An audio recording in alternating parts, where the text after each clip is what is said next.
మహాగణపతిం మనసా స్మరామి మహాగణపతిం మనసా స్మరామి.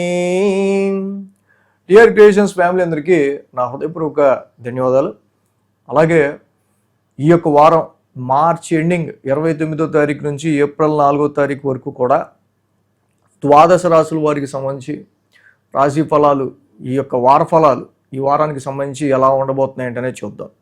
ఈ వారం మేజర్ ట్రాన్సిటల్ చేంజ్ విషయానికి వస్తే కుజరాహుల యొక్క యుతి ఏదైతే ఉందో మనం మదపట ఏనుగుతో పొందుస్తామో ఈ కుజరాహుల యొక్క యుతి ఇన్ జనరల్లీ మొత్తానికి శుక్రవారం నుంచి కుజుడి యొక్క స్థానం మార్పు మీన రాశిలోకి జరుగుతోంది. లాట్ ఆఫ్ కంజంక్షన్ ఇన్ కుంభరాశి.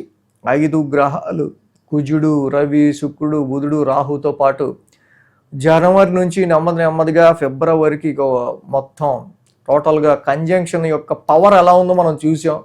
ప్రపంచవ్యాప్తంగా ఎంత అల్లకల్లోలం చేసాయో రాహుతో కలిసిన ఈ కుజుడు, రవి, మిగతా గ్రహాలు పంచగ్రహ కూటమి అక్కడ కలవటం.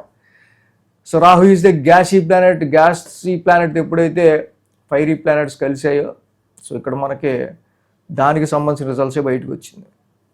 ఎట్ ద ఎండ్ మొత్తానికి కుజుడు కూడా ఈ యొక్క వారాంతానికి శుక్రవారానికి మీనరాశిలోకి సంచారం అవుతున్నారు.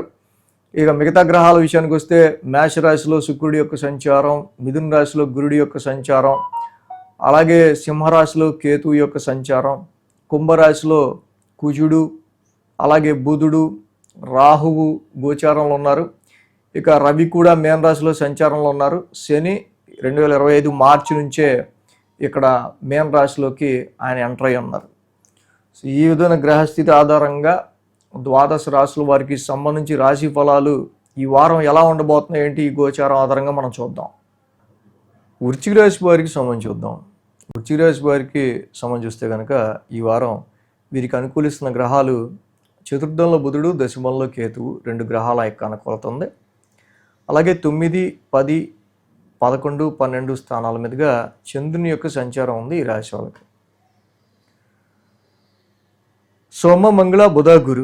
సో 4 రోజులు కూడా ఈ రాశి వాళ్ళకి సంబంధించి చక్కగా అనుకూలమైన ఫలితాలు మనకు కనిపిస్తున్నాయి చంద్రబలం వల్ల.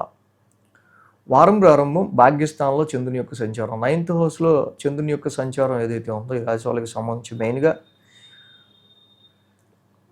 సో ఆ చంద్రుని యొక్క డైరెక్ట్ ఆస్పెక్ట్ కూడా ఇక్కడ 3rd హౌస్ మీద శని ఇంటి మీద ఉంటుంది. సో కాబట్టి ఈ రాశి వాళ్ళకి మెయిన్గా ఏంటంటే పెట్టుకున్న ఎక్స్పెక్టేషన్స్ని రీచ్ అవ్వడానికి చాలా ఎఫర్ట్ పెట్టినట్టు దానికి సంబంధించి చాలా హెక్టిక్గా try and hard work strain కూడా ఇక్కడ కనిపిస్తూ ఉంది. సో చాలా వరకు ఈ రాశి వాళ్ళకి సంబంధించి మెయిన్గా ఏంటంటే ఇంక్రిమెంట్స్ విషయాల్లోనూ హైక్స్ విషయాల్లోనూ ఈ రాశికి మనం చూస్తే భాగ్యస్థానం నుంచి చంద్రుని యొక్క సంచారం ఉండే అక్కడ శని ఇంటిని చూడడం, సోమ మంగళవారాల్లో దశమ స్థానంలో చంద్రుడు రావటం, మళ్ళీ రవి కూడా అక్కడ శనితో కలిసి ఉన్నారు. సో రవి శనుల యొక్క కంజంక్షన్ ఆది, సోమ, మంగళ 3 రోజులు రవి శనులు ఇద్దరు కూడా పంచమ స్థానంలో కంజెక్ట్ అయి ఉన్నారు. సో ఇప్పుడైతే ఈ సోమ మంగళవారాల్లో దశమ స్థానంలో చంద్రుడు బాగా యోగిస్తాడు, కానీ రవి యొక్క పంచమ స్థాన సంచారం మీరు పెట్టుకునే ఎక్స్పెక్ట్స్ విషయంలో శాలరీస్ కానీ ఇంక్రిమెంట్స్ కానీ లవ్ లైఫ్కి సంబంధించిన విషయాల్లో కావచ్చు, ఇన్వెస్ట్మెంట్స్, ఇతరితర అనేకమైన విషయాల్లో అండ్ ముఖ్యంగా ప్రొఫెషనల్ లైఫ్లో మీరు పెట్టుకున్న ఎక్స్పెక్టేషన్స్ సంబంధించిన విషయాల్లో అంత ఉన్నతిని సాధించడానికి ఇక్కడ శాటర్న్ ఆల్రెడీ ఇక్కడ కొంచెం ఇబ్బందిగా ఉన్నారు, అలాగే రవి కూడా ఇక్కడ ఆల్రెడీ ట్రాన్సిట్లో ఉన్నారు. సో ఈ రెండింటి కలయిక కొంతవరకు డోంట్ గో ఓవర్ ఎక్స్పెక్టేషన్స్, అలాగే మీ నుంచి ఎక్కువ అవుట్పుట్ని కూడా ఆశించే విధంగా ఎక్కువ అవుట్పుట్ ఇస్తామనేటట్టుగా కూడా మనం మాట ఇవ్వకుండా సో డెఫినెట్గా will do my level best, నేను ఎంతవరకు చేయగలను అంతవరకు చేస్తాను అని మాటతో అయితే పోద్ది. ఇక మనం ఓవర్ కాన్ఫిడెన్స్కి ఇచ్చామంటే మాత్రం అక్కడ రవిశనుల యొక్క కంజంక్షన్ ఈ 5th హౌస్లో మెయిన్గా కొంచెం ఇంపాక్ట్ చూపిస్తూ ఉంది. అలాగే బుధ, గురువారాల్లో చూస్తే కనుక మనకి ఇక్కడ లాభస్థానంలో చంద్రుని యొక్క సంచారం ఇక్కడ. అదేవిధంగా ఈ రాశ్యాధిపతి బుధుడు కూడా వెళ్ళి 4th స్థానంలో ఉన్నారు.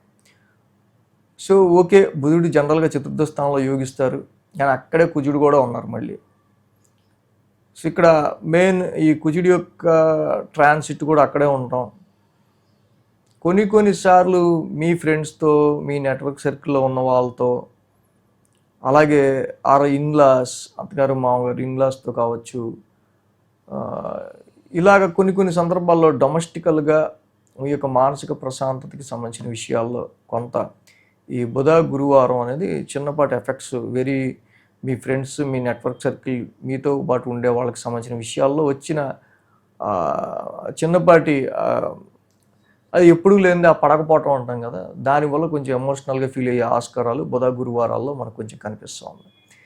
శుక్ర శనివారాలు చూస్తే ఇక్కడ మెయిన్గా వ్యయ స్థానంలో చంద్రుని యొక్క సంచారం, వ్యయ స్థానంలో చంద్రుని యొక్క సంచారం ఉంది. అలాగే ఇక్కడ ఆ రాశ్యాధిపతి శుక్రుడు కూడా షష్టమంలో ఉన్నాడు. షష్టమంలో అక్కడ శుక్రుడు యోగించడు, వ్యయంలో ఇక్కడ చంద్రుడు యోగించడు. కాబట్టి శుక్ర శనివారాలు రెండు శుక్ర శనుల యొక్క సంసప్తం అనేది జరుగుతూ ఉంది. కాబట్టి ఇటు మ్యారిటల్ లైఫ్కి సంబంధించి కానీ, హెల్త్ పాయింట్ ఆఫ్ విషయంలో కానీ, ఫీమేల్ పర్సనాలిటీస్తో వచ్చే ఆర్గ్యుమెంట్ విషయంలో కానీ కొంచెం జాగ్రత్తగా శుక్ర శనివారాలు ఉండటం అనేది మంచిది. సో ఈ విధంగా వృశ్చిక రాశి వాళ్ళకి మెయిన్గా ఏంటంటే మనకి అర్ధాష్టమంలో ఉన్న కుజుడు మెయిన్గా డొమెస్టికల్ డిస్టర్బెన్సెస్, ఫ్రస్ట్రేషన్ తెప్పిస్తున్నారు. శని రవులు పంచమ స్థానంలో ఎక్స్పెక్టేషన్స్ కొంచెం ముందుకు పడకుండా చేస్తున్నారు. ఇప్పుడున్న ట్రాన్సిట్ అలా ఉంది.